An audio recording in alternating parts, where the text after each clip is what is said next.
Chapter 22, Section 2, Germany Strengthens. How did Germany increase power after unifying in 1871? So we'll look at how Germany became an industrial giant, why Bismarck was considered to be the Iron Chancellor, or called the Iron Chancellor, and then we'll look at the policies of Kaiser Wilhelm II. So when we look at Germany becoming an industrial giant, some of this, again, is just good luck, like we talked about earlier with industrialization.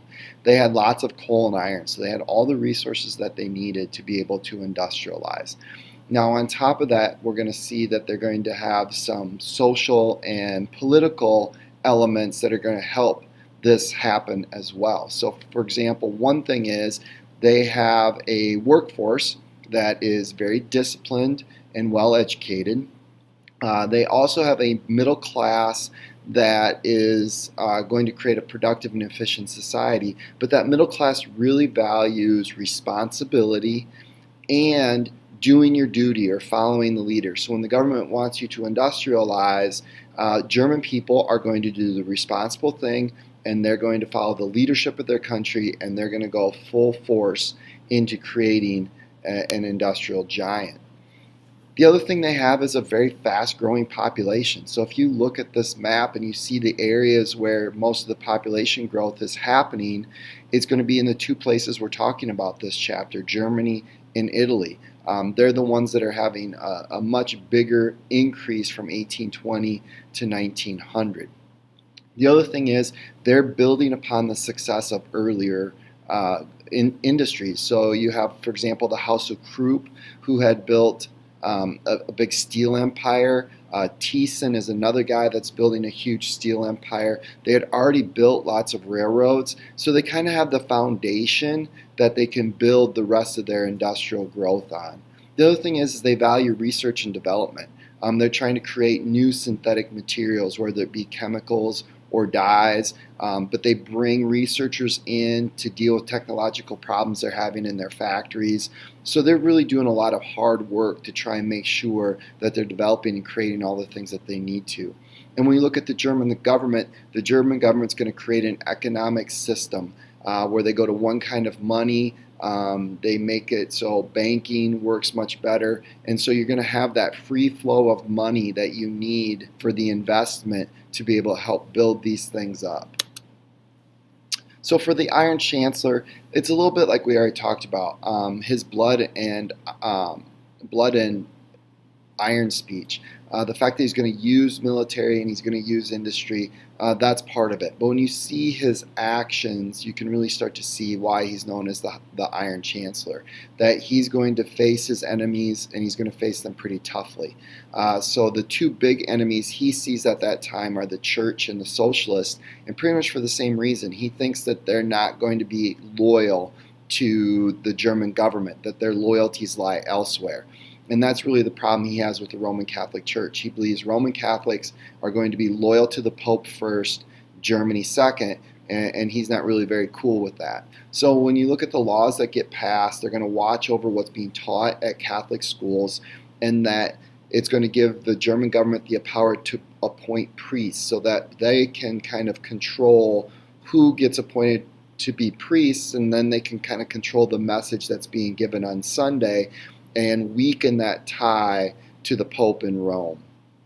He also attacks certain religious orders, for example, the Jesuits, kicks them out.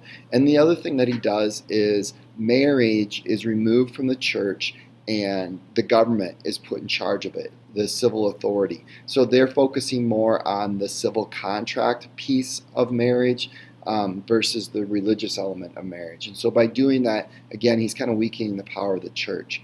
It really kind of backfires because what ends up happening is you see a political party forming of Roman Catholics, and they are going to grow in power. And when he sees that his policies are creating a big backlash, he makes moves to then make peace with the Catholic Church. So when we look at socialists, again, what he's really worried about is the loyalty of workers. Who are they more loyal to, the Socialist Party or to the German government? And again, he's going to pass a series of laws or have a series of laws passed that's going to crack down on socialist newspapers. It's going to outlaw socialist organizations. all those types of things. And again, the same response is going to happen. The socialists actually become more unified, and they create a political power that is going to continue to gain seats in the legislative branch of the German government. And so again, he has to backtrack, reverse course.